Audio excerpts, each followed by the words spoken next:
Auzubillahiminash-shaytanir-rajeem. Bismillahir-rahmanir-rahim. Assalamu alaikum, second year class. I hope all of you are fine. Today we discuss about chapter number 3, database design process. Chapter number 2 हमारा ख़त्म हो गया, इसलिए हम chapter number 3 database design process से शुरू करेंगे। Lecture number 11 है हमारा आज डिस्कस करने के लिए, and I am your computer teacher Suha Shafiq. Today we discuss about the topic is analyze stage in designing of database. Analyzing stage in designing of database. Database को डिज़ाइन करने के लिए जो सबसे पहला स्टेज है वो एनालाइज स्टेज होगा इसको डिस्कस करेंगे आज हम. Analysis a process of studying the existing system is known as analysis. कोई भी सिस्टम अगर मौजूद है हमारी डेटाबेस में या डिज़ाइन करने के लिए उसको एनालाइज कहेंगे. The basic purpose of analysis is to know which activity are perform in current system. The analysis also determine what should take place in the new system. Basically analysis systems क्या करता है कि system में जो इस वक्त हम currently जो सिस्टम काम कर रहा है उसको कैसे एक्टिव करना है, कैसे एनालाइज करना है, और एक काम इसका ये भी है कि डिटरमिन कहलाता है कि किस प्लेस पे न्यू सिस्टम्स को एनालाइज किया जाए और स्टडी किया जाए कि ये किस किस्म का सिस्टम है. किसी भी सिस्टम को एनालाइज करने के लिए हमारे पास डिफरेंट स्टेप्स होंगे. सबसे पहला स्टेप है feasibility study. Second step is requirement analyse. Third step is project planning and the last step is data analysis. One by one हम इनको डिटेल से डिस्कस करेंगे कि एनालाइज के इन स्टेप्स में कैसे हम एक प्रॉपर सिस्टम को पढ़ सकते हैं, एनालाइज कर सकते हैं. एनालाइज का जो फर्स्ट स्टेप है वो है फिजिबिलिटी स्टडी, यानी कि कोई मुमकिन है चीज़ या नहीं मुमकिन है इसको डिस्कस करना. Feasibility study is also called preliminary investigation, यानी कि इब्तदाई तफ्तीश किसी भी सिस्टम के बारे में फिजिबिलिटी स्टडी कहलाती है. It is conduct to investigate the required database system. जो हमारे पास डेटाबेस सिस्टम मौजूद है इसको इन्वेस्टिगेट करना, ये किस टाइप का है, क्या काम कर सकता है. It determine whether the purpose system is affordable, possible and acceptable. किसी भी सिस्टम को डिज़ाइन करने से पहले सबसे पहले ये तखमीना लगाना लाजमी है कि क्या ये जो सिस्टम हम बनाने जा रहे हैं वो अफोर्डेबल है, पॉसिबल है हमारे इस रिक्वायरमेंट में, या फिर इस इन्वायरमेंट के मुताबिक एक्सेप्टेबल है. It also determine the area of project that should be started first. सबसे पहले फिजिबिलिटी स्टडी में हमने साथ ये भी देखना होता है कि एरिया कौन सा ले जो कि एग्जिस्ट कर सके, उसके लिए यूज़फुल हो, पीसफुल हो हमारी जो डेटाबेस डिज़ाइन करनी है उसके लिए. The special fund is allocated after the project selected. कोई भी प्रोजेक्ट सेलेक्ट करने के लिए स्पेशल फंड्स मुख्तस किए जाते हैं फिजिबिलिटी स्टडी में. The planning is done for particular implementation of the project. A proper market analysis is also conduct along with all these activities, right?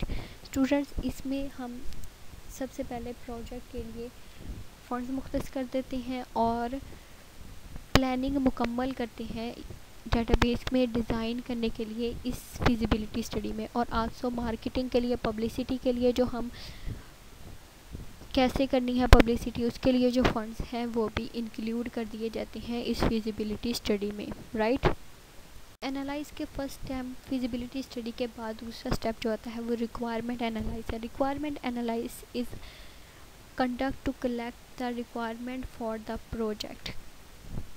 उस प्रोजेक्ट के लिए डेटाबेस बनाने के लिए जो रिक्वायरमेंट्स चाहिए होंगी वो किस किस्म की होगी और क्या होगी, कि यूज़र को क्या क्या चीज़ की ज़रूरत पड़ सकती है डेटाबेस बनाने के लिए, वो हम किस में देखेंगे, रिक्वायरमेंट एनालिसिस में.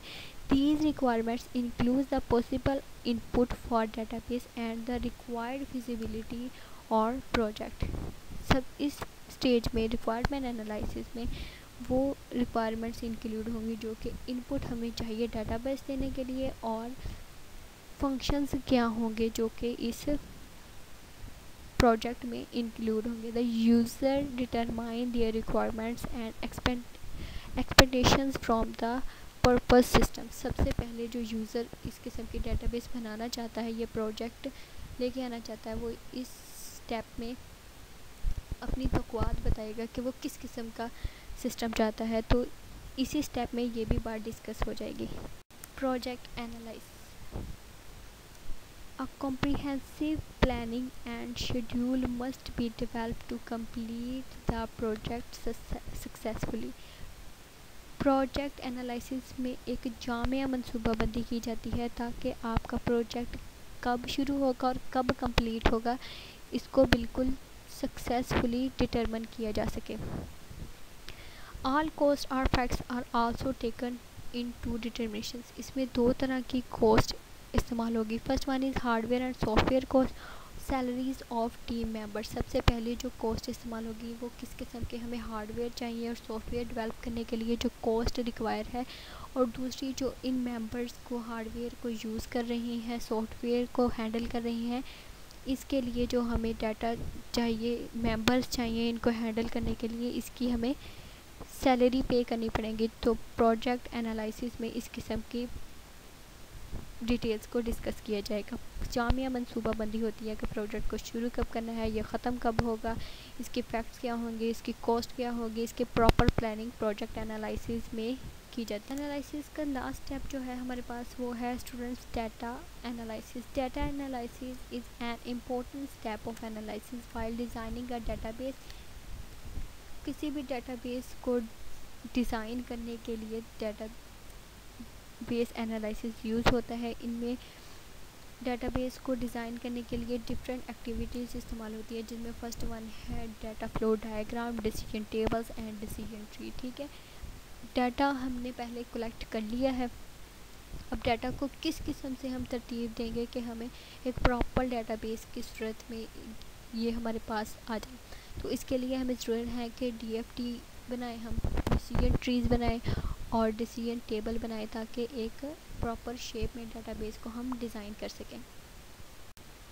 स्टूडेंट्स, आई होप आपको टॉपिक समझ आ गया होगा। एनालिसिस, इसके डिफरेंट स्टेप्स क्या थे, feasibility study, requirement analysis, project planning और डाटा एनालिसिस, राइट। इन 4 स्टेप्स को आप अच्छी तरह अपनी बुक से रीड आउट कर लें, लेक्चर सुन लें, कन्फ्यूजन हो तो आप डिस्कस कर सकते हैं। Students' success comes only to those who believe in themselves and prepare to win. ठीक है, वही बच्चे कामयाब हो सकते हैं, वही इंसान कामयाब हो सकता है जो अपने आप पे यकीन रखता है और जीतने के लिए अपने आप को तैयार रखता है। Very good luck, wish you very good luck. अपना ख्याल रखें, अपने घर वालों का ख्याल रखें और कोरोना वायरस से अवेयरनेस के लिए अपने घरों से बाहर ना निकले ताकि ये वायरस आपको इफ़ेक्ट ना करे और आपके घर वालों को भी इफ़ेक्ट ना करे। अपनी ऑनलाइन क्लासेस रेगुलरली लेते रहें, ये आपके पेपर्स के लिए, आपके वीकली टेस्ट के लिए बहुत फ़ायदेमंद साबित होगी। इंशाल्लाह हम अपने नेक्स्ट लेक्चर के साथ मिलेंगे। अल्लाह हाफिज़।